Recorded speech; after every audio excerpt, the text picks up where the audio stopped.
What could possibly go wrong? We are going live. It says in 3, 2, it says we are live on the YouTubes for the Westlake Charter School November 2021 board meeting. Board President Golick, you have the floor. Great, thank you, John. Just for an initial piece of housekeeping, we'll go over our authorizations for this meeting. So pursuant to Government Code Section 54953E1, we are authorized to hold public meetings via teleconference and to make public meetings accessible telephonically or otherwise electronically to all members of the public. For those of you out in the world watching, please know you are encouraged to both observe and participate this meeting. And if you go to the bottom of our agenda, it will walk you through how to join tonight. If you wish to make a public comment live, we ask that you continue to watch on YouTube while joining Zoom, just because while you're in the waiting room, you won't be able to observe the meeting. But we will wait for you and do our best to get you in during the item to which you wish to speak. And then you can also still email at admin@westlakecharter.com, and we'll check that between items to make sure that our public has any which way they wish to communicate with us tonight.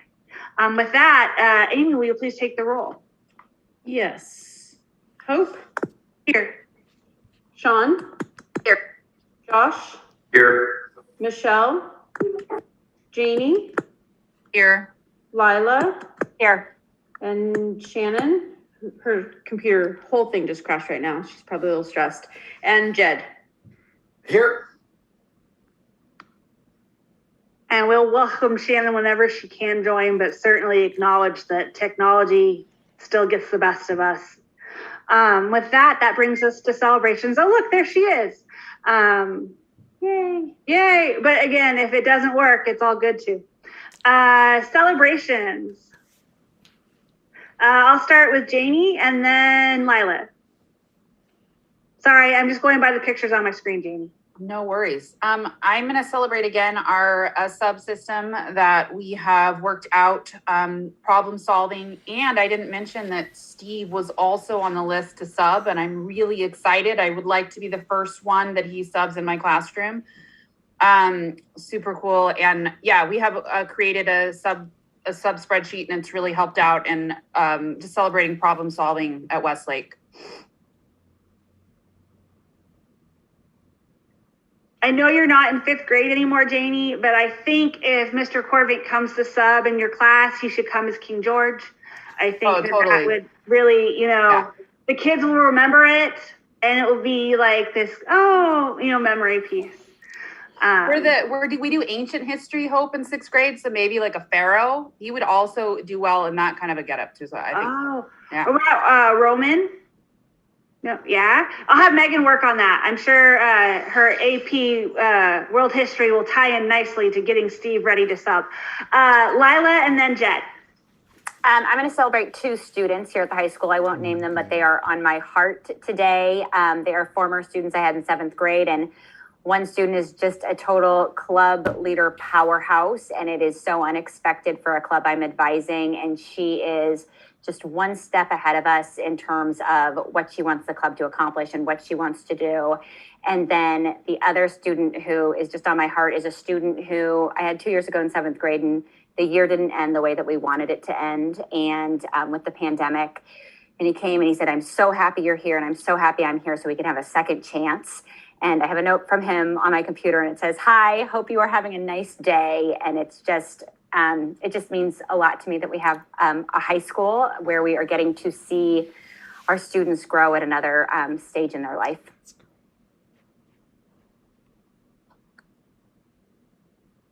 I love hearing about the trust jar. I'm a big believer in the trust jar and how full it must be, Lila, with that student and you, for he or her, what they to have left you a note like that. So thank you for sharing. Jed and then Josh. I happened to reconnect with an old work colleague who I hadn't seen in 3 years, who has faced a very serious health challenge in recent years.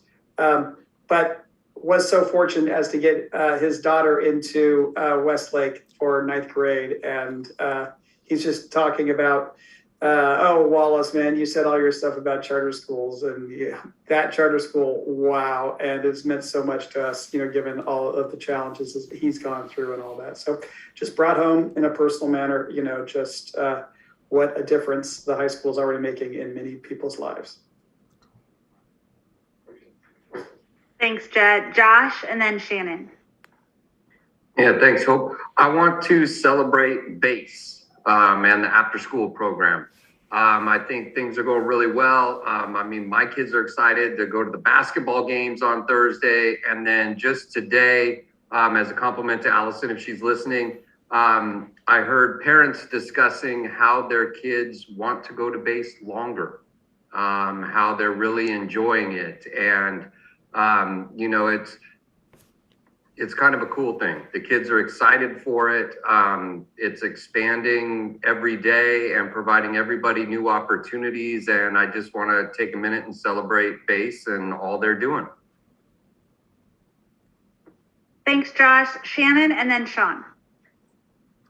I don't think I've celebrated this yet to this group, so I'm going to celebrate that I will soon have my first nibbling. My sister is pregnant, and we're very excited to have our first little one in the family, so I'm going to celebrate that.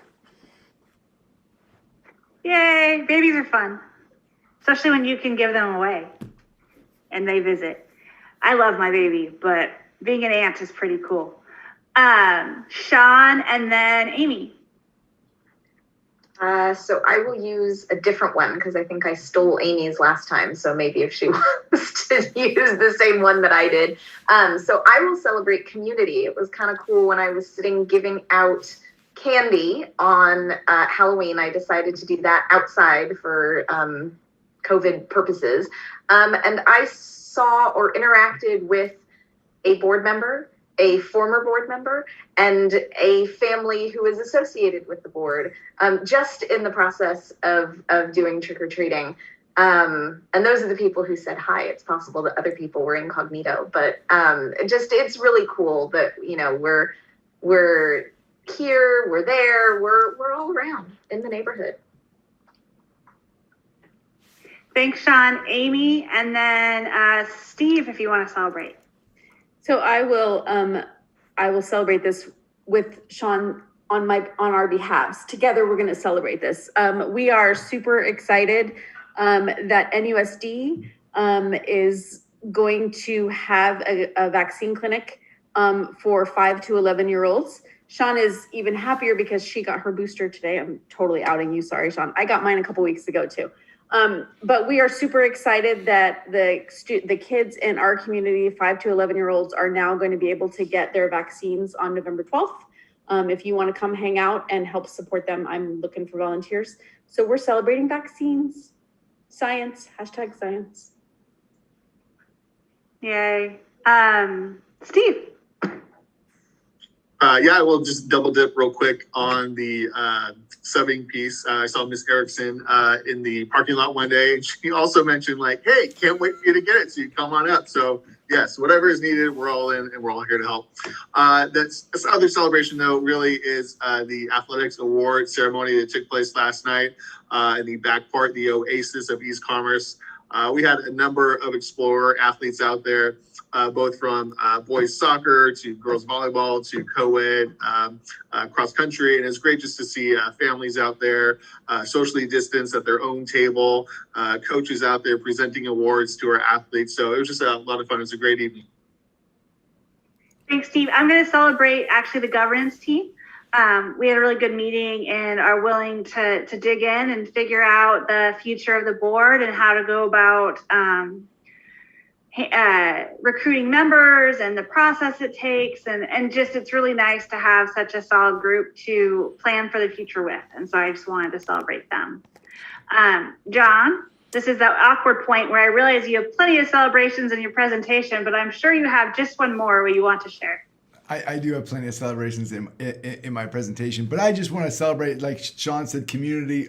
There's been a lot of community happening on campus, and so like Steve alluded to it, last night was a awards banquet or thing in person. We were at the secondary schools showcase in person last night. We had a live coffee talk in person last month, but we also have been having lots of spectators at our sports. And you know what? I've seen people face to face that I haven't seen in over a year. Many parents, I'm like, I haven't seen you in so long, or I've only seen you in the parking lot. And so, hey, it's nice to see people coming back together through the school as that hub that brings our community together. And it's just been a great feeling. Thanks, John. Are there any board comments at this point of things that aren't necessarily on the agenda that people would like to talk about? Seeing none, that will bring us to public comment. John, do we have any at this point? I am looking in the inbox at admin at Westlake Charter. I see no public comments and no one waiting in the waiting room in the Zoom. Perfect, thank you. With that, then we'll go to reports. Amy, did Amber send in a report? Perfect. She did. She says that we are about to launch the annual Olympic Triathlon, which celebrates our enrichments and specialties. Fundraising is as important as ever this year. So is my ability to read. They are planning a virtual game night to build community. The in-person coffee talk was very well received. I heard it was really fun out in the Oasis, and we're excited to do it again next week. WAVE is now offering additional volunteer opportunities for our family, including after-school athletics for our middle school. Perfect. Thanks, Amy. Shannon with Charter Impact. Yeah, so we adopted our 18-month goals and then started talking about what an annual report for equity data might look like. So we brainstormed that and looked through what publicly available data already exists and how we might want to look at that. So for next time, we are coming back with what do we want to see reported on year over year, what local data and what publicly available data already exists to answer some of those questions. What outcomes are we interested in? And then what are some of the other instruments we might look at to get that? So starting kind of the next phase of this white paper journey, probably towards an equity annual report. And we will report out hopefully soon when we have something. Perfect. Thanks, Shannon. Josh with the Development Committee report. Yeah, thank you, Hope. So we are continuing to move forward kind of in two facets, one with the Museum of Tolerance and the other with high school. The biggest thing right now is we are gearing up for Giving Tuesday, the Tuesday after Thanksgiving, for people that want to sponsor a student to go to the Museum of Tolerance. We're back on the newsletter game. We released our first newsletter in a little bit. I think everybody saw it. Thank you to Ashley Patel for her hard work getting that out. But yeah, right now we're just increasing communications, reestablishing our visibility and really putting a lot of effort into getting the word out for Giving Tuesday. And again, we're trying to grow the committee. As Hope said, we're not joking. If you know anybody, grant writers in particular, we are actively seeking grant writers who might be able to, join the committee or even just point us in the right direction. So, but things are looking good. We have our next meeting on, not this next Monday, but the following Monday. So we've got another one coming up here soon. Perfect. Thanks, Josh. Sean with the Finance Committee report. Well, you could probably just record this and then replay it over the next few months because it's going to be the same update. We are in the midst of our certificated compensation review process, which we do over many months every year. And so that is, as I say, we're in the middle of it. So it's going to be coming up every month for the next few months. Hope you're muted. I hate the space bar. That I would celebrate on behalf of the committee, Sean, is that potential for us developing a white paper that sort of explains our comp process and why it takes the time it takes and how we do that. I thought that was a pretty awesome borrow from the Impact Committee. that this might be a good time to celebrate. But also, hey, super exciting. We do have first interim coming up. I'm just saying, right? Finance. It's that will add some spice to the to the next update. I love finance. It's my favorite. Well, it's my second favorite to governance, which meant tonight. Oh, sorry. Lots of noise in my house tonight. Reframe. So the main. Who else has a 15-year-old? Just wondering. Yay! Yes. Oh, now I'm gonna. Okay. Is that the mountain lion? They did not. So they. Yes, she was totally out there, acting, and that's why Fish and Game didn't find it, was because she came home. No, so the main thing that the committee did do tonight was we do recommend to this board the rescission of board policy 0736 in regards to the uniform policy and dress code, and putting that into the respective handbooks for each. I'm going with school site, but for the K-8 and the 912. We also spent the majority of our meeting discussing succession planning, board recruitment, board onboard, the process for bringing on new members, and just what that looks like. And it will be sort of like finance. It will be a discussion over the next number of months while we look at sort of where we're at, where we're headed, and the best way of moving that work forward. With that, John, I will remute myself and ask you to kick off your executive director report. Okay, am I muted? Let's see. No, okay, good. Which slides? Let's go with these slides. We'll start at the top. We'll go to present mode. And we'll rock it right through. Here we go. Oh, that's the wrong slide anyway. That's okay. Hi, everybody. Thanks for tuning in. Let's do the executive director's report for November. And let's start with some celebrations. Look at the in-person coffee talk. It was super cool. We had people live in the studio audience, but we also had people viewing on YouTube. And we played a trivia game simultaneously where people in the live audience played and the people on YouTube played, and a person at home won the trivia game, which was awesome. It was such a live studio moment. So we loved that. Parents had a great time. We're going to do it again next week. Want to celebrate After School Live. It's on. We've got enrichments and clubs happening. We've got after school athletics have kicked off. We had a boys and girls basketball games this week in front of packed audiences, all masked. And, it's so easy to get the kids to mask.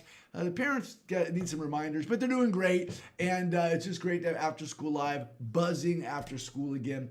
Here's some of those competitions. This has got to be like one of my all-time favorite pictures. I don't know if I want to tweet it out because her mask has come down, but the look on her face as she doesn't go to block that shot is just awesome. Kids are intense, and it's super exciting. They're having a great time. Here's the pictures we slapped together from last night's secondary schools showcase. Again, all middle schools and high schools in Atomas. We're all in one room, but really the highlight of the picture here is our students. Here's 2 high school students and 2 middle school students.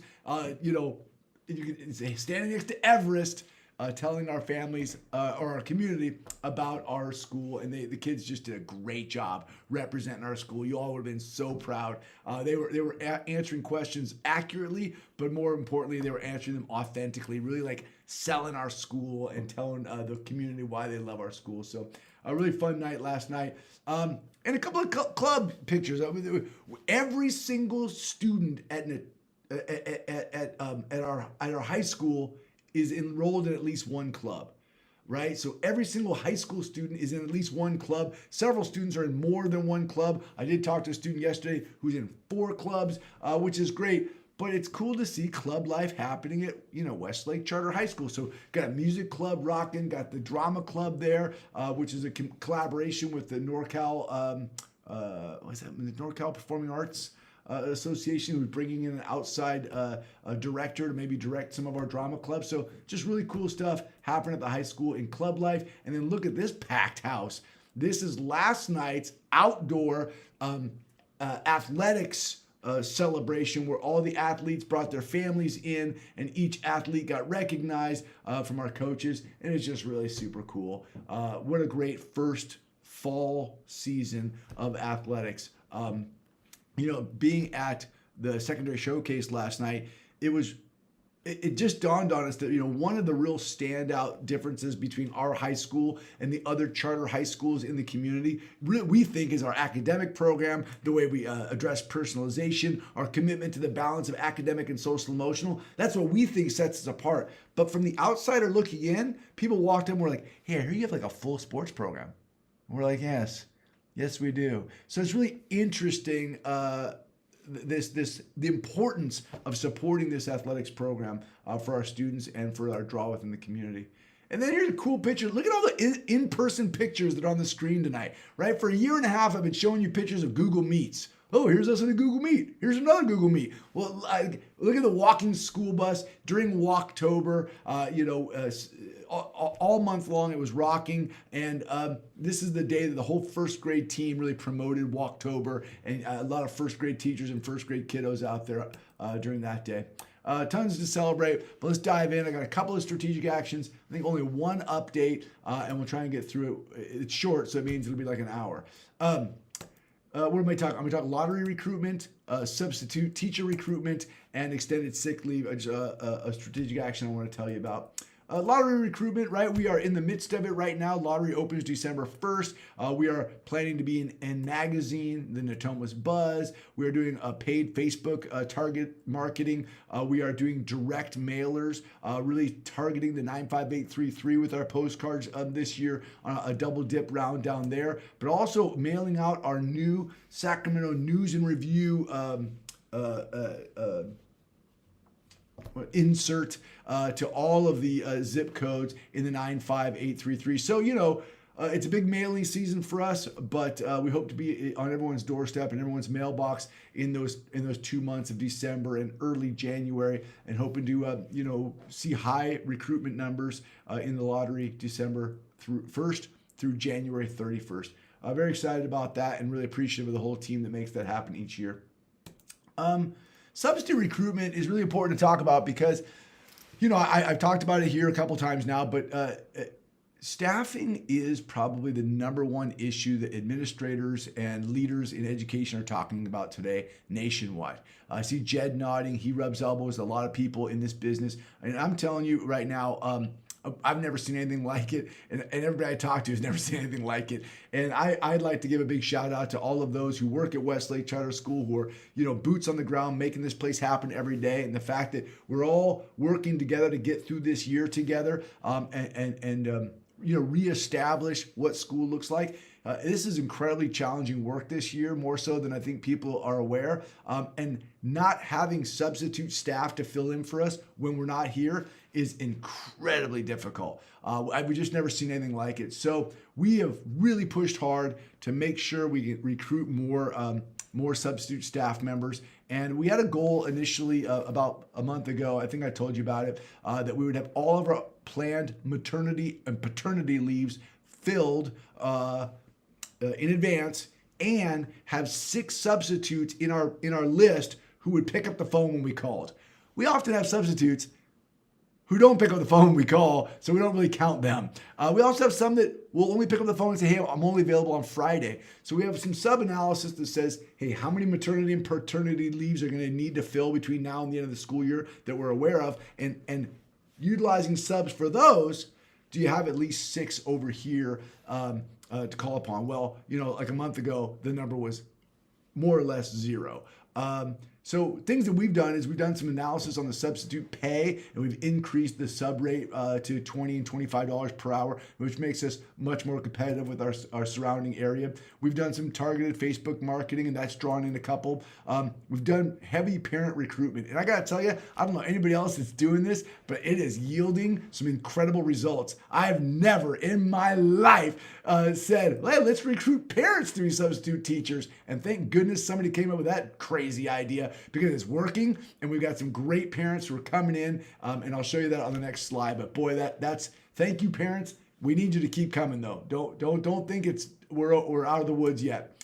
And then we are launching a Sac State direct recruitment. You can see a flyer on the screen here with a QR code. Really recruiting those current college students who have not graduated from college yet, but have got the golden 4 math, English, science, and social science requirements that you need from the state of California to get a credential now. So we're pushing hard into new markets. We've never marketed amongst parents. We've never marketed to people who hadn't graduated from college yet, but now that requirement has changed, we're pushing hard into those markets and see how it works. And then coming soon, Steve Corvink and Melissa Grunholz are both applying for their substitute teaching credential, and you could bet I will be taking pictures, tweeting about that, and bringing it onto a board slide near you, because I think that's going to be fantastic. Look, it's all hands on deck. And if I could recruit each board member here to do it, I would. We have some bylaws that indicate you can't be paid as an employee here. Otherwise, I'd be coming after you.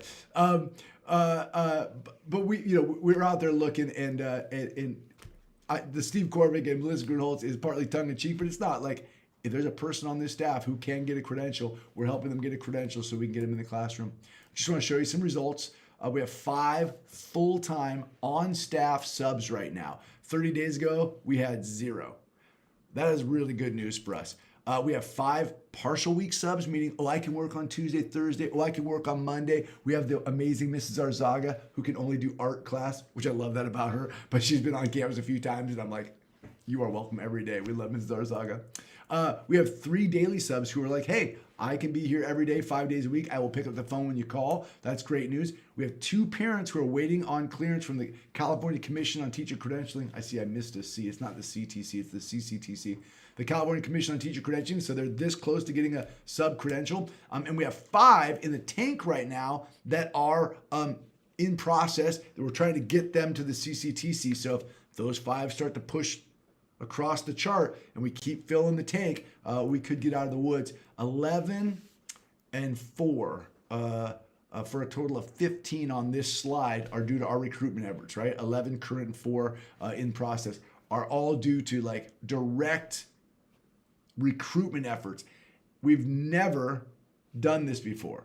We've never had to really do this. We just you put something on EdJoy and want to be a sub. We're doing a lot of work, and the work is paying off, but the goal is within reach, but it's not met yet. So we're going to keep reporting back. This is critical work for us, and it's Janie had mentioned we've developed an internal process called the Franken sub sheet. How we're going to use this spreadsheet to kind of support one another when there's days where there haven't been subs. I think your principal at the K8 is now subbed. I want to say it's somewhere around 17 or 18 times this year.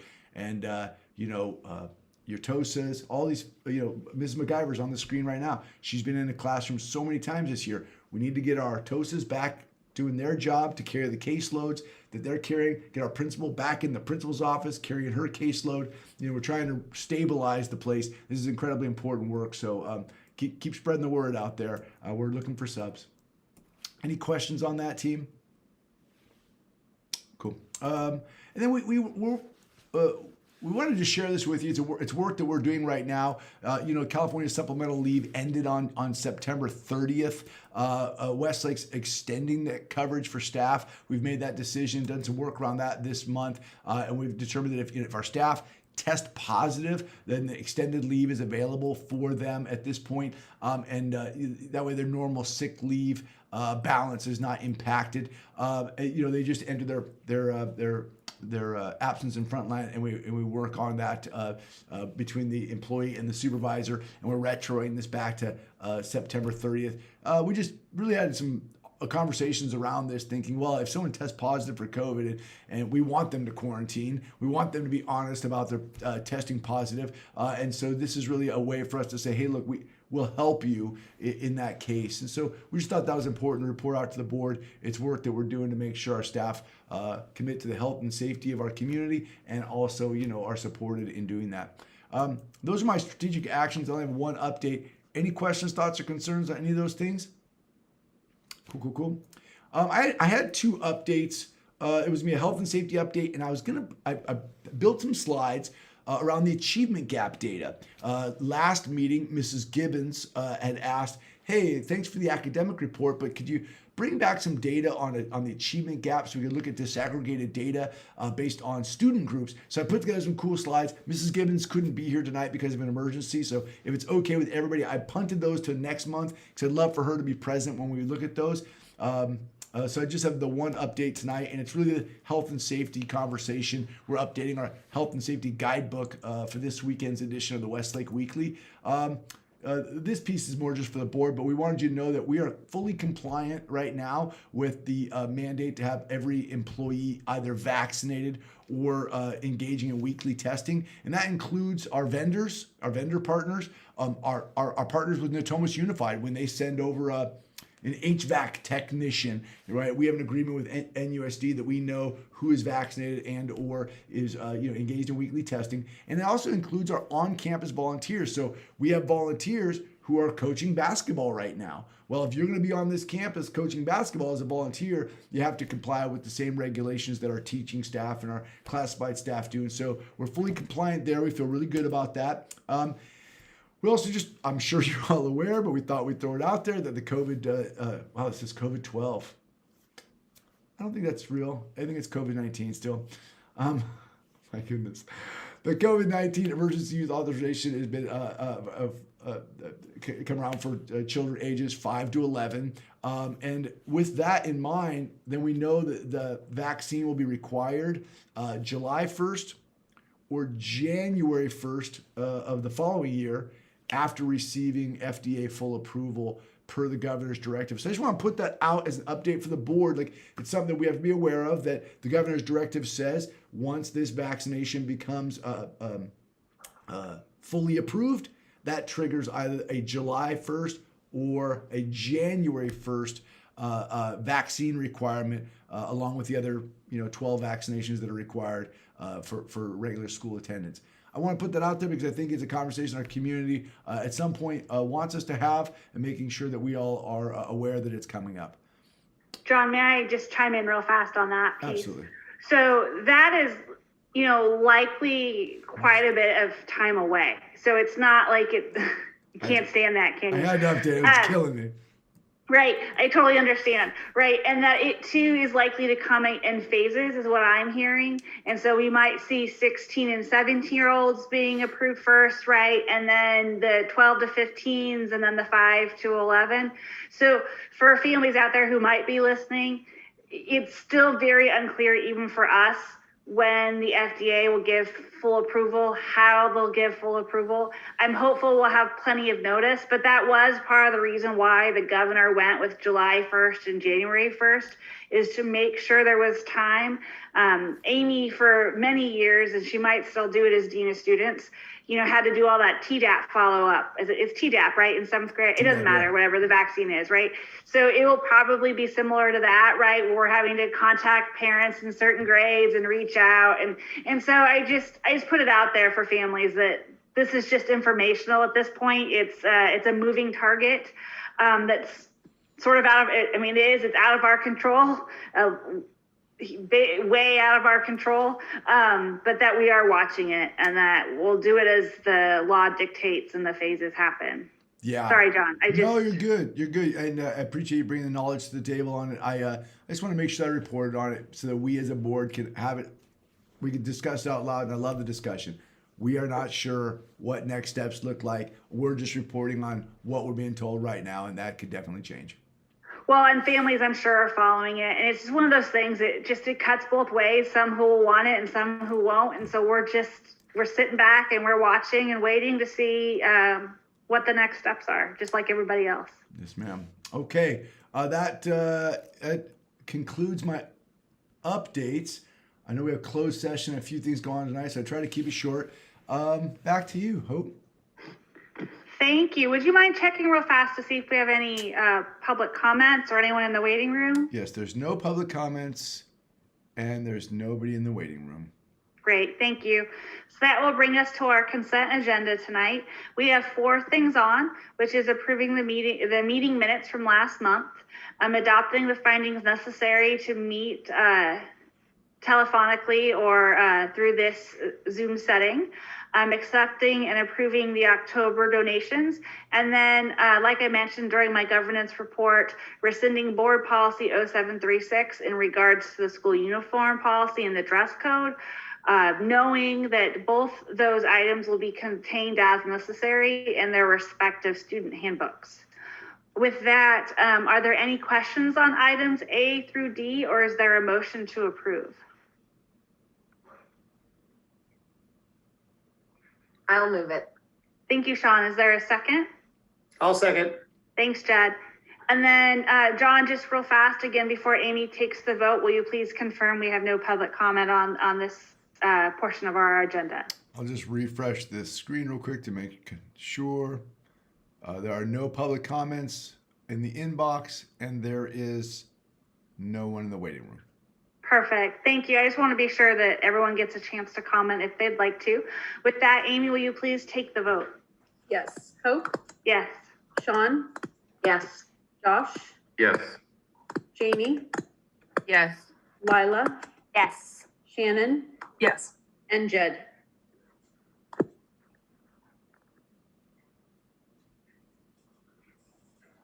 Jed? Yes. Okay.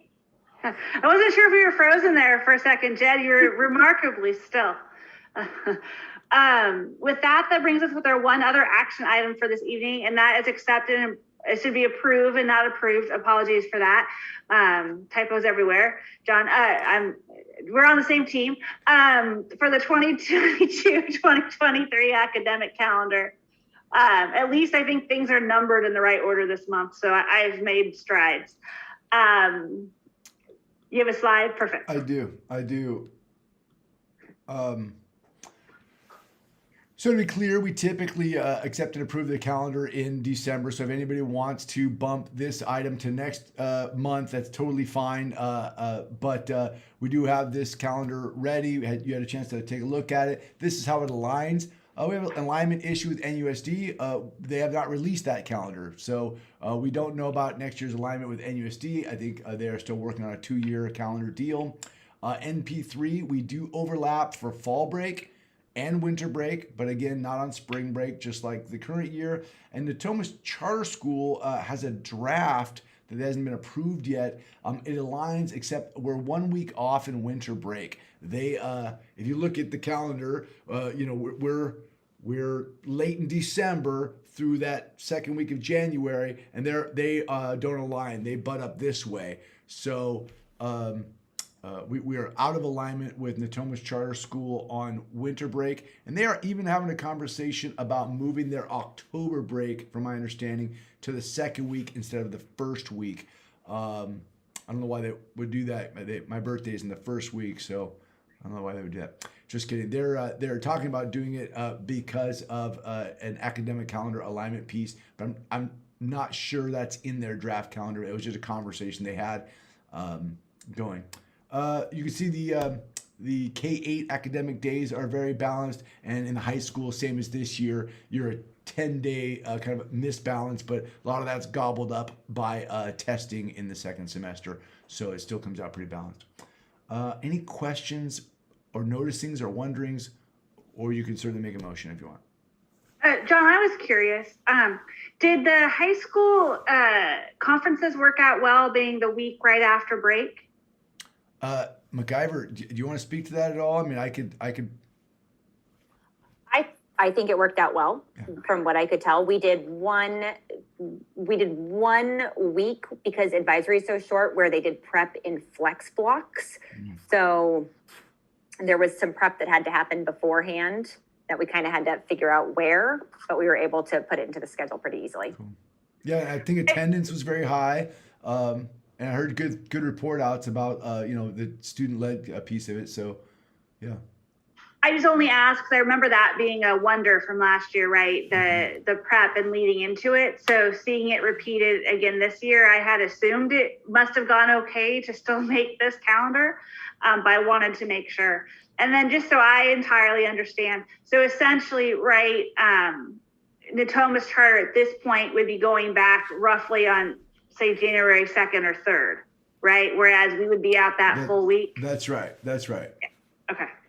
And I know many people are going to grapple with that this year because of where the holiday falls.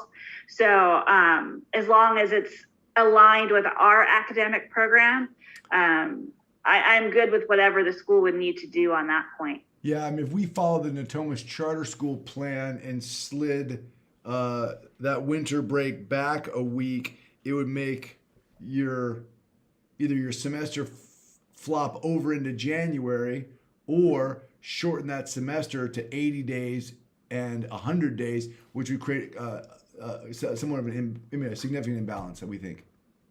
No, I mean, my other wondering is I 100% appreciate the fact that semester 1 and semester 2 for the high school are closer in length this year, and that we're trying out this different model. And if we find that 80 and 100 works better for some reason, I totally get that coming back in future years. But my own brain likes the way the days work out for this academic calendar. Were there any other questions from other board members on this? Or anything else you noticed or wondered about it? You know, Hope, I'm thinking about that conference week and I'm like, oh, should we move it so kids are prepped? But my concern if we move it 1 week later is it moves 1 week later into the semester, and then any student who there's that communication about, hey, this is what's going on, we want that communicated to families earlier than later. And so that 1 week into a semester could make it really, that makes a difference. Mm-hmm. Well, the nice thing too is that we've tried it once now. And so now you're aware, right, of the planning difficulties around it. So I totally get one more year trying it out. And if the team wants to change it in the future, that makes sense to me. But for now, going with it as it is seems to work. NP3 high school sorry, go does ahead. it. Oh, sorry. NP3 does it that way. And I guess now I've done it 4 years with Benjamin, and it doesn't seem to create problems, but it's coming off break into that. Perfect. I just only mentioned it, right, because I remember it being a topic last year and something that was new and different for us. Janie, did you have a comment? How important is it that we know the NUSD calendar? Like, is it important enough to wait or not? I'm curious, because I don't know.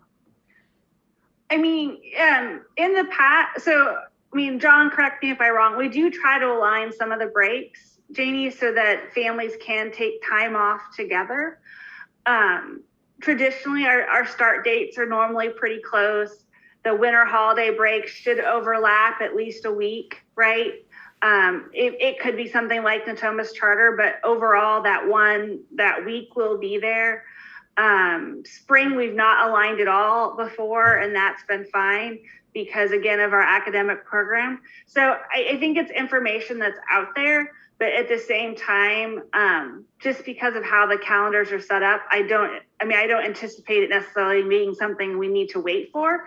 But as John said, we do typically do this in December. I just don't know that we would even have that information in December. I just don't know their timeline for that.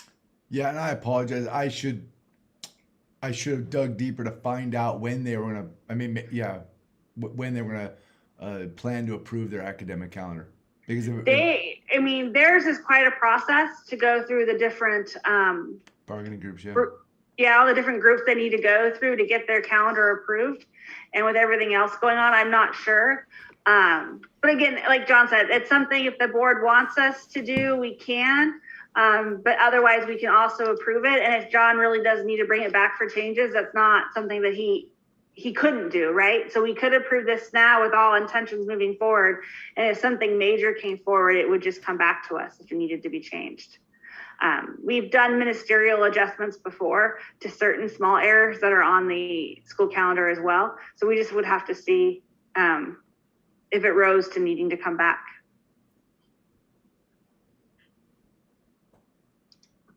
Any other questions? And if not, an action, whether it be to approve now or to carry over to December, it doesn't have to just be a motion to approve. It'd be whatever the maker would like it to be.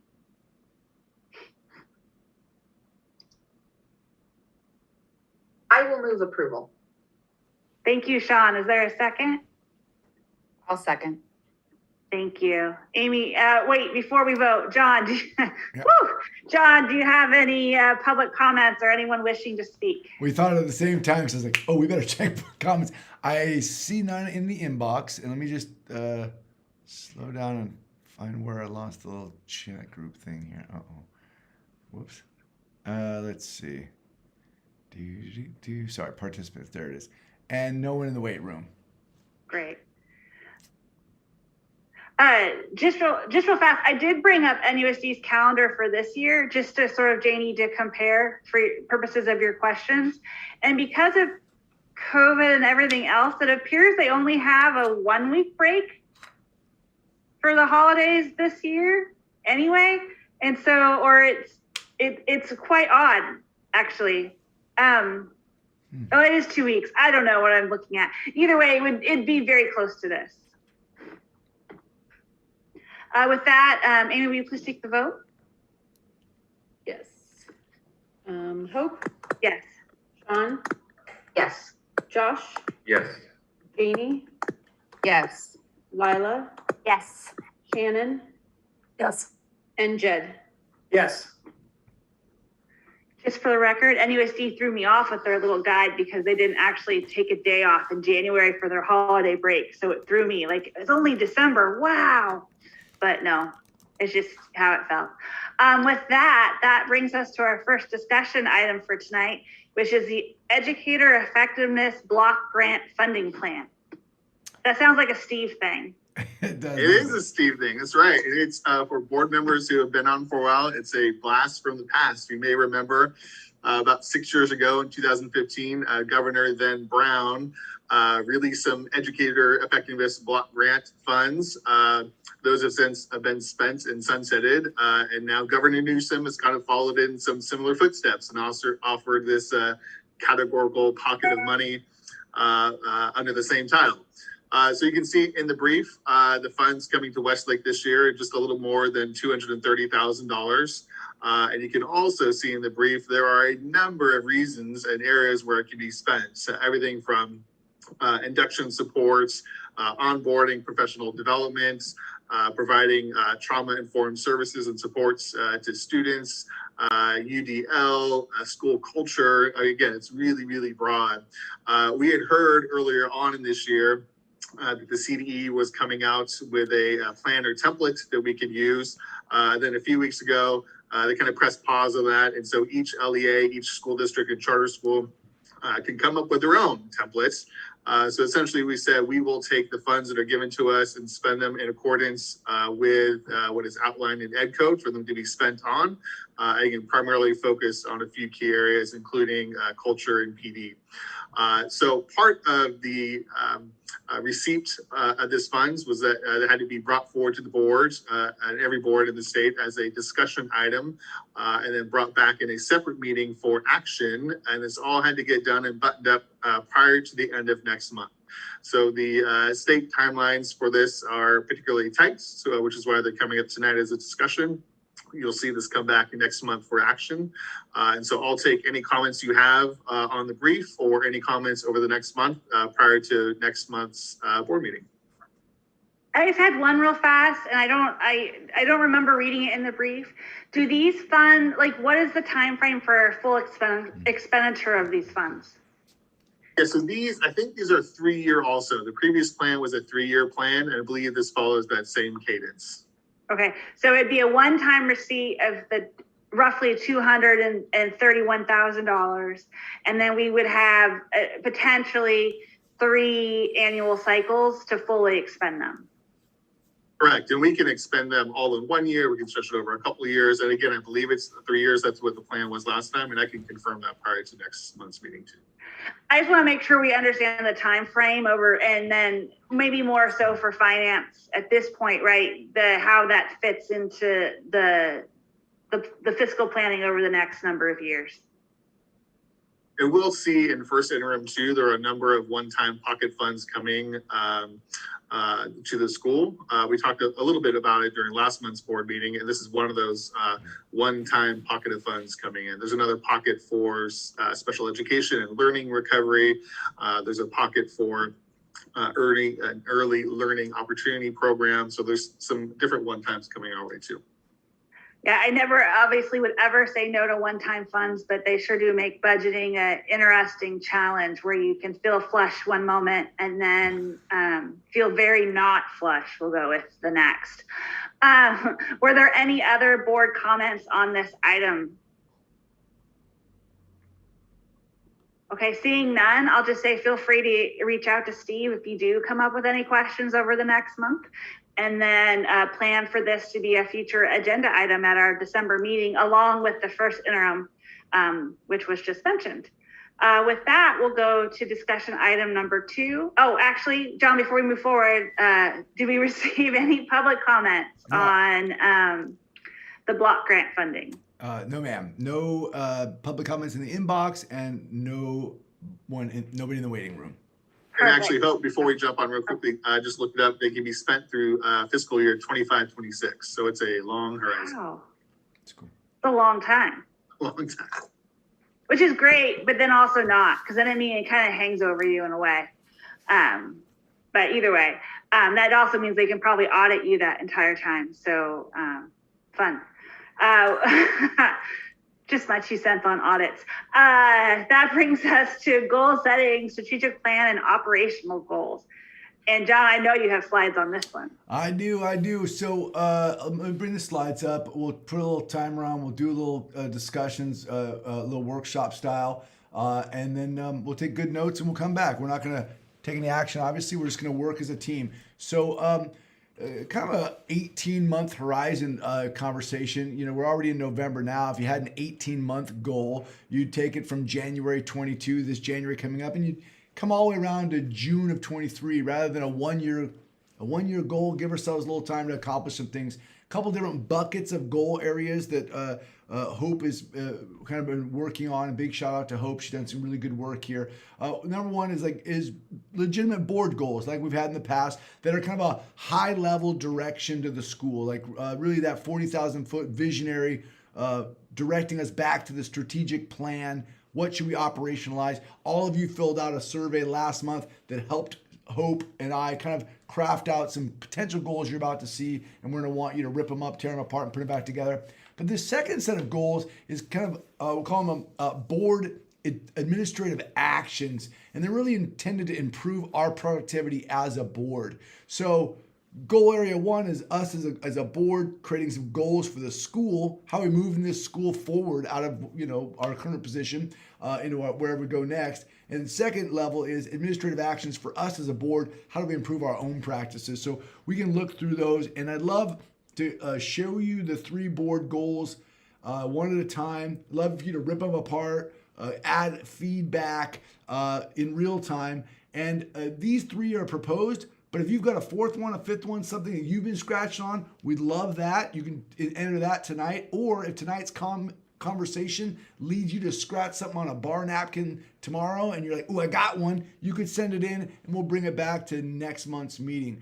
So the process really is conversational and dialogue if everybody's good with that. So we'll dive in.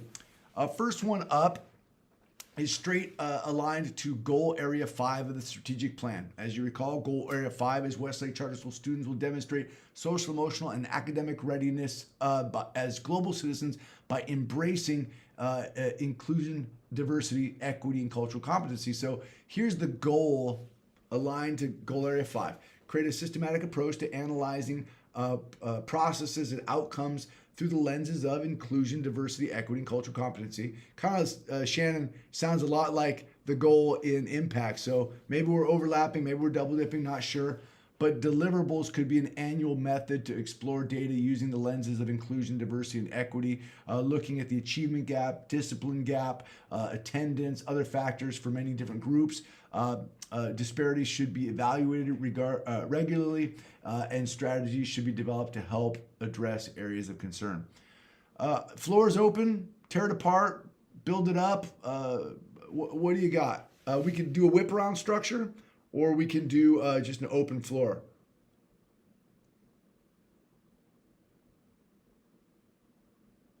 Cool. saying that, I'm gonna use John, I know you love the whip around, and hearing that no one stepped up, I say whip around.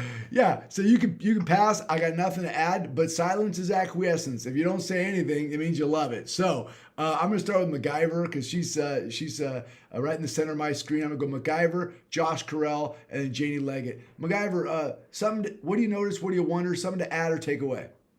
I feel like this piggybacks on our impact committee conversation, and that was such a great conversation. I enjoyed that so much. And so seeing this as part of a full goal for the board, it makes me excited. Yeah. Yeah. And then I wonder just procedurally whether or not it belongs in both a committee goal and a board goal. But I mean, let's talk about that tonight. Josh Carell, what do you see? What do you notice? What do you wonder? Or you can pass. I'm going to pass. I'm going to go Janie Leggett, Shannon, and then Hope. I noticed on the deliverables that it talks about disparities. If we're looking at data, can we also look at like, what are we doing well? Ooh.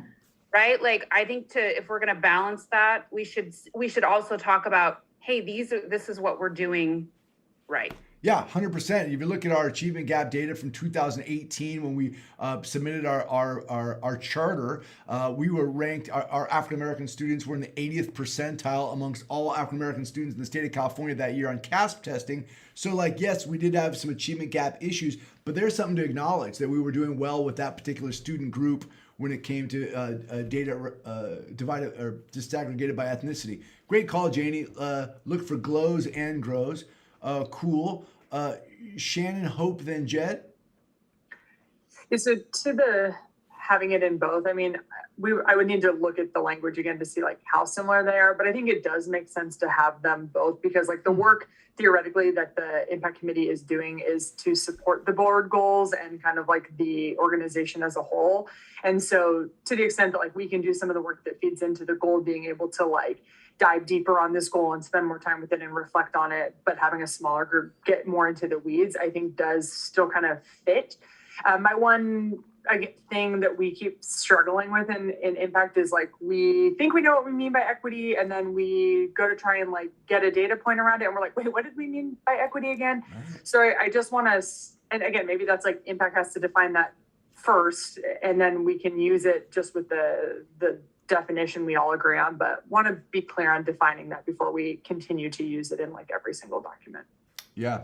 As we should. I think we should. Yeah. I also think we just need to define it. It just almost seems like impact does some of the work that sets this goal up to make it possible, right? Like gets in the weeds on it. Hope, then Jed, then Sean.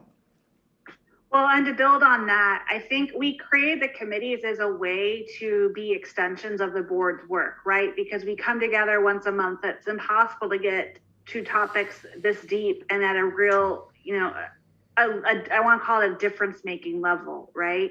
With just that. So if the development committee for example, could come in quarterly, or we could build in a system where even if they led this discussion or like Shannon said, help shape it, I think that it could really give maybe even a better tie-in to the committee's work, leading the board's work and helping with that. So I do like the connectedness between the work of the committee and the work of the board. I think it will get more voices talking about a very important subject. Very good. Jed, then Sean. So is this only about what students will do, and we have some other board goal that would get at whether or not the composition of the student body is reflective of the broader community? Staffing is staffing as diverse as we want. We don't have Michelle on this call today, so everybody on this call is white. I mean, our board composition could very well be incorporated in here, but I'm just wondering, is this just for students, and there's a separate place where we would be talking about those other things, or should it be included in here? Yeah, I mean, an annual method to explore data using the lenses of inclusion, diversity, and equity. And then it says looking at the achievement gap, discipline, attendance, and other factors. I mean, I certainly see inside here, if you're creating an annual method to analyze data, you would have to say, hey, what's your board look like? What's your staff look like? What do your kids look like? I mean, that could certainly fall under here. So that's what I would be I'd be pushing us on, because I feel like, some of this stuff is where the tire really hits the road. Are we changing the people around here to reflect what our values are? So the other thing too, I just think it would be good for us to be forcing ourselves to look outside of the organization. You've heard me say this often, but I feel as though some of this stuff can get to be some navel gazing. And, what I would like to know is, what do we think the broader Sacramento community looks like? And given those problems in achievement gap and discipline and attendance, what is Westlake's responsibility to help those things? Or is it simply to demonstrate the possible and, let the rest of, the world be whatever it's going to be? That's where I would be pushing us to think more deeply. Just to capture that thought, though, for our notes tonight, if we create a system by which we analyze our own data through these lenses, I think what you brought up for my mind anyway, Jed, was that like not comparing that to anyone isn't very useful. Like if we say, hey, what's the discipline look like at Westlake? And we don't go out and look at what it looks like in the greater Sacramento area, well, then that's not useful for us, because then we aren't demonstrating what's possible. We're just demonstrating what we're doing. And unless you compare it, it's neither good nor bad. So it just made me think for the notes tonight, like all of these things, these deliverables should also include comparables. Yeah, I think points of comparison are good. I think points of comparison for us to feel smug about ourselves, I think is actually perhaps counterproductive. What I want to see is that, okay, we're making progress. We've got our own problems and we can get better on some of this stuff. We should be doing that. But also I just think, what are these other problems that are out there, and what is our responsibility to help those things get better too? I just think we'll have to define smug. Is demonstrating what's possible smug? Like if people around here are working really, really hard to solve a problem, they solve it. Should that demonstration of the solution be deemed smug? I don't know. We'll find out when we do it, right? So I think it's a really good conversation. I know you want to turn out and solve problems outside the organization. I just like to acknowledge the people inside the organization if they do solve a problem. Yeah, and I guess I use, the use of the term smug there is flippant. I wasn't, specifically thinking of a criticism of Westlake. I am, though, aware of many contexts where there is this feeling of, hey, within our world, we use this comparative data to feel good about where we are in comparison, right? Which contributes to a kind of smugness. I wasn't accusing us of smugness. I'm saying that the use of data in that way could naturally lead to that. Agreed. And there is often a unfounded, we're doing something really right, and then you dig into the data and go, well, actually, your demographics just played out the way, and in a way that you're performing well. You shouldn't be so smug about that. But I like this real direct, like the way we've built comparative matrices for comp and finance, really digging into like, who are we, how do we perform, and how do we compare that performance, I think is important to us so that we know if we're behind. And then we can go after those problems to solve. Yeah, that's good. I think I would also include in here admissions, because we know especially kids, what are the admissions practices of high schools, and just keep it in front of this community that generally what is happening is people kids are having to go through selective admissions that we know screen out kids by race and socioeconomic status, and that is a prevalent practice in our community, and we're doing something different about it within our school. But what do we do more broadly on it? Yeah, interesting. I'd love to talk about that. Not to boast, but I think we're doing it right. I love that we don't do that. Exactly. Yeah. Yes. Yeah. Sorry, Sean. Me and Jay got to tangle it up there, but you're up. What do you got? Not a lot. I would say that if we are going to tackle all of what Jed just talked about, that I think it might be worth splitting it into a second goal rather than having it be students and having it be the board and having it be admissions and having it be, I think that leaving one as sort of looking at what we do with and for our students, and then another one being the other aspects. That would be my take on it, because otherwise I think it becomes really cumbersome and hard to determine how you're doing because there's so many moving parts. It's a good comment, Sean. And also that other piece, the diversity of our board and our staff could be under goal area 1 to recruit and retain. So we might be able to look at it that way. Team, I did a full whip around. We got good feedback. I think enough feedback to go in and re-tear this thing up and bring it back. Any other thoughts about this particular goal? Very good. Seeing none. Again, no decisions tonight, just a conversation. The second of 3 is right out of goal area 1. We demonstrate what is possible. Westlake Charter School will use creative methods to recruit, retain, and continuously develop the highest quality board members, committee members, faculty, and staff. The deliverables, each board member commits to outreach high quality, diverse, and inclusive potential board and committee members to demonstrate what is possible when a community is able to see themselves reflected in the leaders that represent them. So this is really kind of targeting our board and recruiting and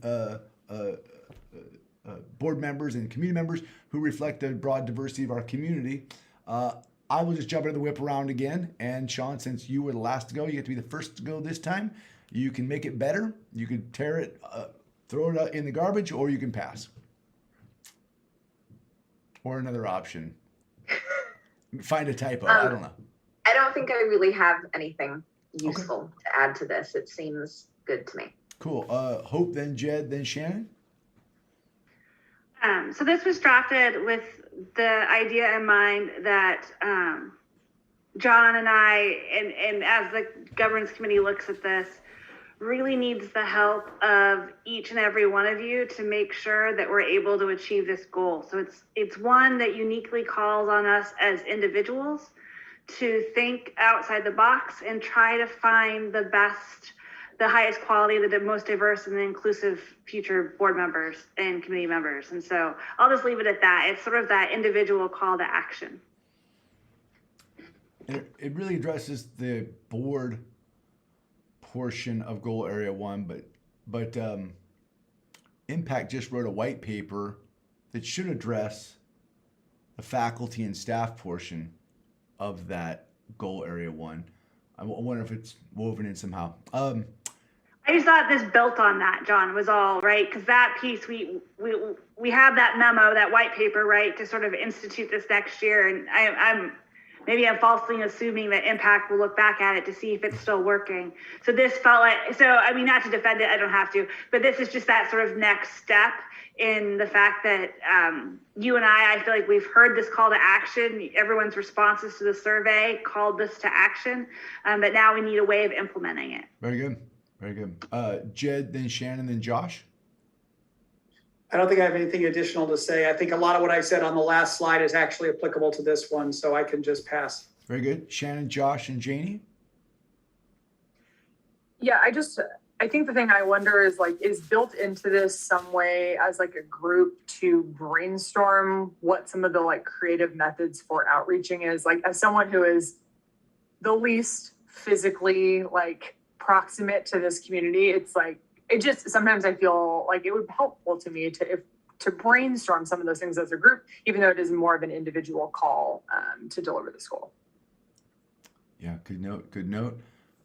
Josh, Janie, and MacGyver.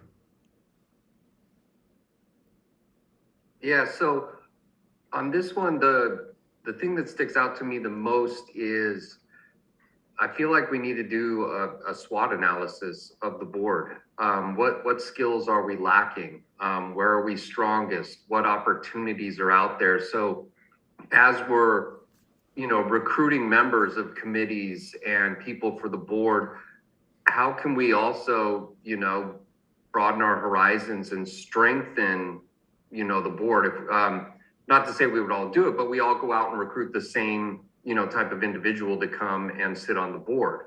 But if there's a specific need or something we think would be helpful, I think that's something we should fish out as we're out there looking for it. It's good. And I think in addition to that, Josh, I think we could, as committee leaders, be really specific about the what do the boots on the ground look like at the committee level? What are you looking for? Josh has said over and over, I need a grant writer. So let's get out there and look for that grant writer. I think Impact needs 10 people on it tomorrow to represent the incredible diversity of our community as we go into the impact goals that we're working on right now. Because like Jed said about this room, that impact room is a little more diverse than this room, but it's small. I mean, it doesn't possibly represent the real broad diversity of our community. So maybe each committee says, hey, this is who we're literally looking for in the 21-22 draft. Is the skills we need or the boots on the ground work we need. That kind of along that SWOT idea, Josh. Yeah, and I think that's great because I think what we're going to find is there are plenty of people who want to help and get involved. But, you know, they're going to go, great, awesome. What do you want me to do? Yeah. And that's where, you know, I think if we come in with just a little bit more focus, a little more granular on what we're looking for, I think we can strengthen the board as a whole, including starting at the committees and working our way out. We and Hope, I'm kind of looking at you, but like we might take this note and craft that into the deliverable somehow with a little more structure. You know, step 1, step 2, or maybe just in the actions associated with the goal after it was it's approved. It's a good call. Yeah, I think, John, to that, because these are 18-month goals, I think once we've sort of decided on what the ultimate deliverable will be, I think in order to achieve that, we're going to have to break it up into chunks of time. And what Josh's comment would be tying into sort of that first quarter. I keep thinking of Emily's high school presentation, right? Where she broke them into quarters. And if we break up these goals or take some time to break up the work into quarters, A, it feels more attainable, but B, it allows us to build in these processes. With this particular one, and I'm going out of turn, and I'm sorry, because once I start, I can't stop.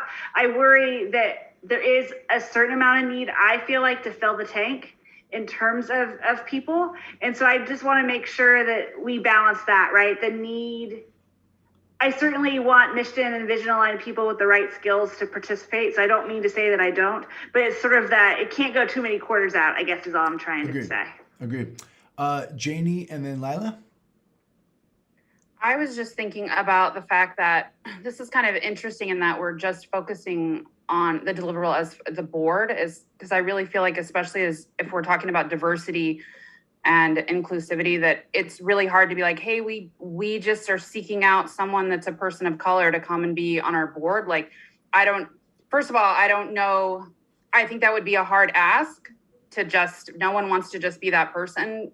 And how would you do that? Right. I feel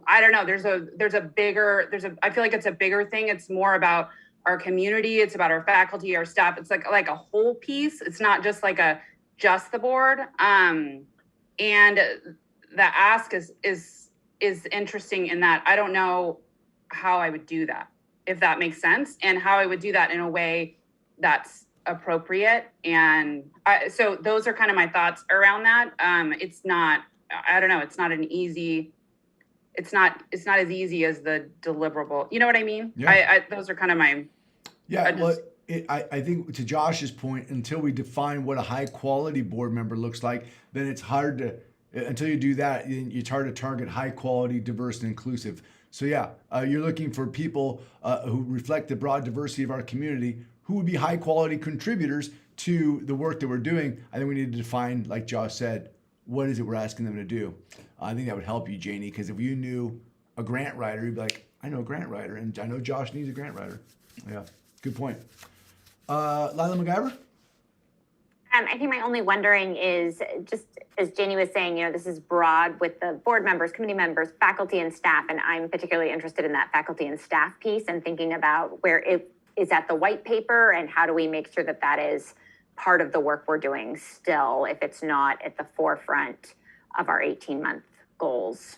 Yeah. Hope, I look at us and I go, is this board goal actually a board administrative action? Because it's really about the board, not about I don't know. Because to Lila's point, like, oh, well, should it include all the faculty and staff? And you're like, oh, well, that's outside of the scope of this particular goal. It's a good conversation piece. Yeah, for me, it's about what we can control. Does that make sense? And so when looking at everyone's comments, there was this call out about the board, and maybe it was because it was right after we accepted the white paper. And so there was a focus on next steps when people filled it out, right? I mean, it could be any one of those things. Yeah. But that's the hard part, right? Is the balancing of and it's true with all the board goals all the time, right? What's at the 40,000 foot level that is stuff the board can actually affect and take action on. And I think, John, I mean, obviously we can do all the rest of it, but yeah, and this is something John and I will go back and talk on. It's just that finding that balance is all I'm saying. It's just an interesting challenge. Well, one thing, Hope, I think we should definitely do is as we go to impact and we look for publicly available data to be reporting on quarterly or annually through the lens of equity, inclusivity, diversity, and cultural competencies, we should probably have an annual report on the makeup of our faculty and staff, so that we can constantly monitor, has that white paper made an impact on our practices, and are those practices having an impact on our outcomes? I couldn't agree more, John. I mean, what's the point of issuing a white paper if you're not going to follow up to see how it's working? Yeah. It's just that once we hand it over to admin, right, like there's that piece where we need to stay we need to stay at our level. So doing the report back and looking at the data makes sense for me, but I just don't want to get too, I guess I always worry about getting too far into your weeds. Board sets the vision and should do monitoring and oversight, and that's totally appropriate. I love it. Let's talk about, I think I skipped one. So last one, goal area 2, school and community collaborate. Westlake Charter School demonstrates that students are more successful when school and community collaborate. Westlake Charter School will place collaboration at the center of the work that guides the organization. The WCS community will recognize that every voice is valued. So the deliverables here, the goal here then underneath this would be create opportunities for greater understanding and collaboration throughout our community to help build trust, acceptance, and shared goals after separation caused by COVID. So this is, Hope, you want to speak to how this came to fruition out of the survey results? Yeah, because this came out of fruition because of an appearance of a sort of a disconnect or feeling disconnected from the Westlake community after spending so much time apart in our own houses. But it's hard because the board, right, doesn't, we don't have boots on the ground the same way, for instance, that WAVE does, and the ability to host a game night, or, it's still hard for us to hold a public meeting outside. Like, there's just different things here. And I think I mentioned it earlier. I'm a big believer in the trust jar. And not that we've done anything not to be trusted, and I'm not saying our community doesn't trust us, but I was looking for a way to take sort of this call to feel more connected with Westlake, and at the same time regain the climate and culture that we had prior to February of 2020. And I'm not saying we don't have it now, but I think it's so much harder for the community to feel connected. And so please tear this one apart. It was just one of those things of not knowing how to word. It's always hard to word goals that feel so Westlake-y, if that makes sense. Like, we are a school that drives on collaboration and connection, and that's really hard to put into feeling words that are actionable. All right. So you guys hopefully understand what's on the table, reconnecting our community post the COVID crisis. Janie Leg, I'm going to kind of start with you and go Janie, Shannon, Lila. Hope kind of totally my question was like, is there a lack of these things? Because the way it reads, it almost sounds like there is. And so she kind of answered my question already, that where it came from and why. And so, and now I understand what she's saying. So, or what this is saying. Okay. Shannon, Lila, Josh? I think I need to read this a few more times before I have comments, so none for now. Okay, and we can bring it back and we can tear it up and bring it back next month too. Lila, Josh, and Jed? hope on the last goal, you kind of talked about my thoughts. You articulated my thoughts a little bit about like, what can a board do, right? You talked about we don't have boots on the ground. So I just feel like that's kind of my wondering, like what is the actual action to make this happen? Because I think you're right. It's so Westlakey, right? Like, let's build community. Let's do that. I just am like, what are those action steps? Yeah, no, and Lila, I totally acknowledge that is the problem with this. Actually, I go back a lot to what Josh has said at a development committee meeting. I think it was development, about going into different like community groups so they know who we are. And then, so this is sort of the reverse to that, which is going into our community so they know who we are and to foster the opportunity for discussion. It's for instance, it's been harder to get stakeholder comments to hear from the community. And I don't know if that means hosting a town hall. I don't know what it looks like yet. And so I again, this is so amorphous, but if that makes sense. So that's sort of the different pieces where this is sort of the inverse of going out and instead looking in. Okay. I mean, in a way, it's like we want to welcome people in. It's like, I almost feel like it's part of it, maybe is community education too. Who are we? What do we do? What is your role as a community member with the board? How do we invite you in as part of this process? Exactly, right. And it's hard because, volunteering is different this year. Like COVID's really, a lot of the protocols have just changed how we interact with each other today. And so please, like if anyone has wording ideas, and it doesn't have to be tonight, I know it's a lot to sit with. Like John and I are going to keep working on these. So don't anyone feel like you have to have like the words or feedback tonight. We'll happily take it from you any way you wish to give it. But yeah, this is just the starting point. It's sort of meant to kick off this discussion. Josh, then Jed, then Sean.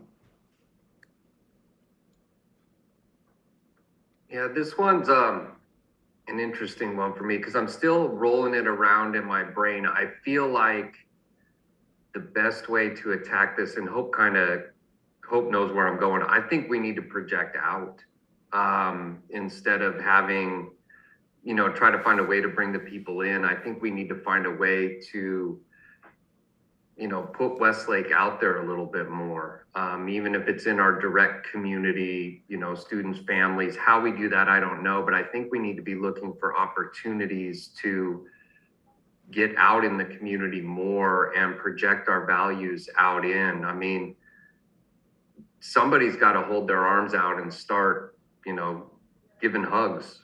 We can all stand there looking at each other, but somebody's got to open up their arms and say, here we are. And I almost feel like, I really feel like we need to project out a little bit as opposed to how do we get people to come back in. It's good. It's good. Thanks, Josh. Jed and Sean.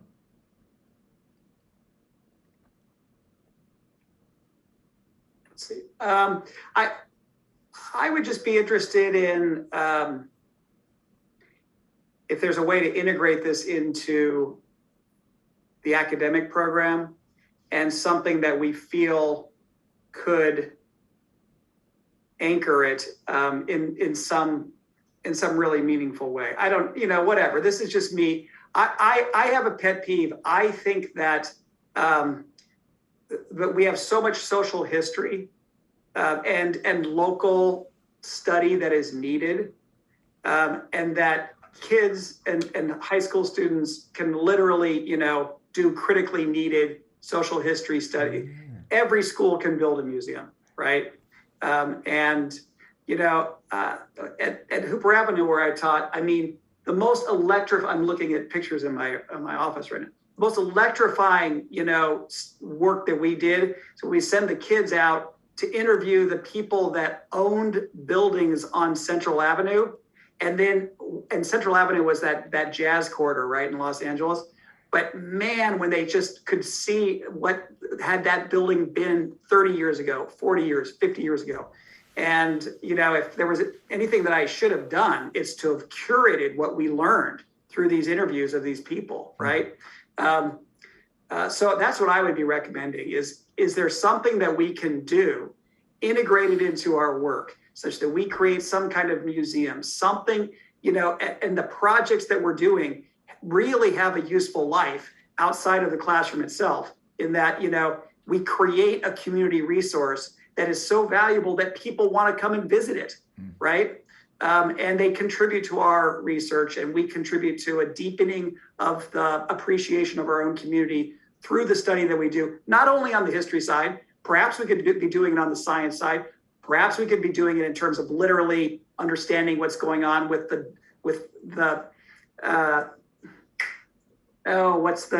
levees and these things that are around in our community that we should be staying on top of, even from a scientific standpoint, right? And so we find ways to curate in our new institution things that are genuinely of value to the community. It's good. It's good feedback. Fascinating. Sean? So what I wonder about this is whether we're talking about understanding and collaboration with regards to the board, whether we're trying to build trust of the board, or whether this is more about community trust and acceptance within the community, because obviously that you approach those very differently. And so I guess based on our prior discussion at the last meeting, I was feeling that it was more community type stuff, getting the school back together, not the band, the school. But I'm feeling like this is maybe more taking a, hey, hi, we're the Westlake board, and we would like to introduce ourselves. So I guess I need a little more clarification, or we need to clarify what it is that we mean by this. So I actually thought it was both. I'll just chime in real fast. I did think it was both, Sean, like by being out there and being visible and all of that. Like I guess I didn't necessarily think it had to be the board. How do we? I guess I kind of feel like the community part is more of a wave thing. And I mean, we could partner with Wave. There's no reason that it couldn't be like, hey, here's a, whatever thing put on jointly by Wave and the Westlake Charter Board. Yeah, that's all I got. It's good. It's good. Obviously, this thing's going back to the drawing board. Everybody, sending some emails and some thoughts, and when you scratch around on it. One of the things that I hope that I see as I read, create opportunities for greater understanding and collaboration throughout the community to help build trust. I think about some of the emails I get that demonstrate a lack of trust. There's a lot of community conversation in the greater national dialogue around, political influence on schools. Hey, is your school following critical race theory? What does that mean? And here we have this mission statement that says we define, global citizenry as embracing equity, inclusivity, diversity, and cultural competence. Well, is that critical race? What are you guys doing down there? I mean, there's something around like explaining what we're doing that builds a bridge that says your child is safe, accepted, included. We want your family here, but we have a pillar of our place in the global world, and we've always said that everyone belongs here. For me, there's a piece around when you talk about outreach and who we are and what we do, explaining that transparently. So if anybody emails and says, hey, are you guys doing that critical thing down there? We're like, this is what we're doing. And we've been outreaching, trying to tell people this is what we do. And maybe that's part of Jed's museum, or, this is what we do, and it's part of who we are as a community. I don't know. We'll take it back to the drawing board and scratch on it. I just wanted to speak to that part because it bubbled in my brain just now as you all were talking. Yeah, just real fast too, since we're wrapping this portion up before we switch on to what I ended up calling operational goals, but we couldn't find the right word for that because we don't want to they're not about creating work for admin, and so calling them administrative sound a little weird. But anyway, is to ask all the board members to sit with this for a while and think too about how I feel like these three goals form a triangle, which I know sounds really weird, but they do kind of all build on each other in different ways. And I think that John just hit on that for me. Whereas as we focus in on exploring data through our lenses some people might question that or why we're doing that, right? So as we build trust, then there's more faith maybe in the work we do with one. And then as we recruit board members that look more like our community, that too helps to build the trust. And so these three, for me, taking into account all your responses, are an attempt to sort of attack a similar issue three different ways, and that is building trust and community while we learn from each other and start to mirror out that we are one community, and then to provide those. And I'm going to steal Windows. I have Vasa in my head because he just recently tweeted about creating windows, right? And then seeing a way through and how we can all be part of this and all part of the leadership of Westlake. I probably just totally messed that up. I feel tired, but that's the gist of these three and sort of that interconnectedness. And we see it a lot with our strategic plan. We comment often that John and I see we go to all the committee meetings, so we see the interconnectedness there, but it's really hard to bring it back to all of you to show you how the work really does sort of dovetail together. And so just to sit with the three goals and how you might word them differently, or how we can make sure that they do in fact all lead to that common goal of advancing Westlake over the next 18 months. So Hope, I know everybody had a chance to read these operational pieces. I know we've gone kind of long tonight. We can certainly have everybody, if you have any comments on any of these or any additionals, we can whip that around right now, or we can bring it back next month, and that's fine too. Anybody have any initial thoughts on these that you're dying to share, or we can bring it back? Is that okay? The nice thing about these is they all feel pretty straightforward, like maybe even things you thought might already be in place. But for instance, 3 ties in to what Josh was saying about the SWOT, right? And how we go about doing goal area 1. So it's that initial legwork to get that running. And then with responses from the survey, understanding, we've talked about putting a list of board policies together and board materials together so that people have those tools handy, actually putting them into a binder or combined into a PDF that we can easily send out. They're more actions, I guess, because they don't necessarily feel super editable, but they feel like they're able to be accomplished. And that's all I would say on those real fast. Which wasn't fast, sorry. It's good. Team will be working on this for, again, next month and maybe even in January. If you have a thought on an administrative action that we should be executing on in the next 18 months, let's send it in and we'll add it. Any other thoughts on this? John, maybe my language should have been that Westlake becomes known as a research institution, which generates greater appreciation for the history and people and community that, are the community that we serve, right? I love that. And maybe we could actually reflect that in our permanent campus. Perhaps there's some place that can serve as a repository, and we can be inviting the community in to see the research that our students and faculty have helped generate over many, many years.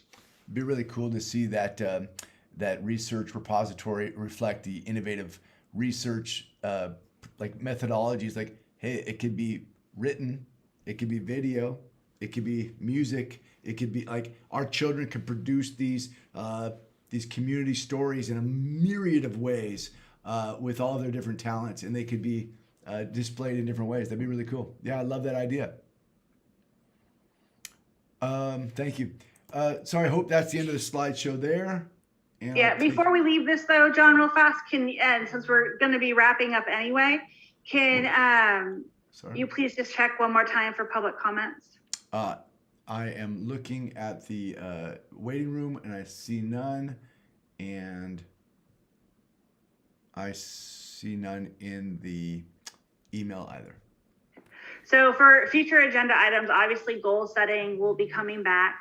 And additionally, next month, we'll have an action item on the educator effectiveness block grant funding plan. We'll also approve the first interim budget. And John will be doing the report that he had planned to do tonight, but we'll make sure that comes back in December. Yeah. With that, we haven't necessarily, I'd love to do a reflection if people feel like they can make it through. Closed session will be quick. I'm not going to say relatively, it will be quick. And we don't anticipate any report out from that. So if people are up for it, are people up for reflection? I know everyone's tired. Seems like it's been a really long week. Okay, so Janie, that means you're going first. And then Shannon, you'll be second, and then Lila. I really enjoyed what Jed was talking about, and then it made me think about John, about we always talk about learning each other's stories and how that builds trust, and learning, getting into the community, getting out there and learning each other's stories, like, builds that trust. And so that made me think about that. And it's so true. When you understand someone and you know their story, you're less likely to be angry or assume, wrong intentions. And so it reminded me of that. And I thought that was cool tonight. That's cool. Thanks, Janie. Shannon, and then Lila. I mean, I say this a lot in Impact, but I appreciate having a place where we can really just not beat around the bush and say, like, when Jed's like, we're a room full of white people and we're talking about diversity and what that looks like. And then to Janie's point about, like, how do we go out and say we want to recruit people of color who look like our students without being like, we're targeting you for this reason or pigeonholing you, and really thinking critically around how we actually just force ourselves or challenge ourselves to do better so that more diverse people want to come be a part of this community and want to lend their time and help to improve the organization as well. So I appreciate always these conversations and just being able to say the thing and then work through the parts that might be challenging or uncomfortable for us. Thank you, Shannon. Lila, and then Josh. I'll just reflect. I appreciate the whip around. I am a listener and a processor, but I do like being told, like, hey, you've got to share too. So it helps me to formulate my thoughts and put it out there. So I always appreciate the whip around. I think we all know how much John does not like, he's got feelings about the past, but I always appreciate the whip around too, even though it's really a challenge. Josh, and then Sean. One thing I always respect about this board is I feel like we're always moving forward with one voice. We're always honest with each other. We listen to each other, but I feel like we're always moving forward together. And that's one thing that isn't as common as you would think it would be. And that's something I have a lot of respect for everybody on this board, that we can move together forward, one voice. Thank you, Josh. Sean, and then Jed. My brain is full after so much good discussion in governance and here. Like, there's so much to chew on. And when I read these goals prior to the meeting, I was like, oh yeah, that's good. Let's do those. My vote's yes. And then instead we got to have all of this great discussion where I was like, oh yeah, I didn't think about that. Oh yeah, that's a good point too. And now I get to think about all of that. So my brain is full, but it's good. I'm going to reflect and say thank you for the discussion around the goals. I'll admit to putting a lot of heart into them and to really trying to go through all your data. And so you all responding to the survey and then giving so much to work with when John and I met to discuss it. So I agree with Josh about the one voice, but that we do have separate voices. And so hopefully through the process and as this keeps going, you can find your piece in that voice, and that we can all continue to work together, and that different pieces that we want to be seen are felt within what we're doing. John, would you like to be our concluding reflection? Yeah. Did everybody else reflect already? Okay. Yeah. I think the commitment to making things better is really brave. I love a room full of people who are vulnerable enough to say, yeah, I'll throw a little 2 cents in, because it's really easy to look at a good goal and be like, yeah, that's good enough. But I love when everybody says, hey, we can make it better. And I think we're on to some good stuff here. I mean, we could stand still in the midst of like, oh, it's a hard year. The pandemic's tough. We've got enough challenges. We don't need to try and move forward. But there's a group of people saying, hey, we all, you know, we never stop swimming forward. So I love it. I love everyone committing to making things better and setting the vision. So I appreciate it. Yeah, and Shannon, your reflection tonight, I'm going to steal your words because it really summarized sort of that goal mindset that I was trying to get out. And so thank you for that. It's going to be super helpful. You might see more of it next month. With that, John, shall we should we go ahead and not kick, obviously, shall we disconnect from the YouTube and go into closed session? Yes. Where we'll be discussing real property negotiation. And like I said previously, we don't anticipate any report out. Very good. I will stop the YouTube streaming. And do you want to take does anybody need 5 or are we pushing through? I'd love to push through if people are up for it. Okay. I'm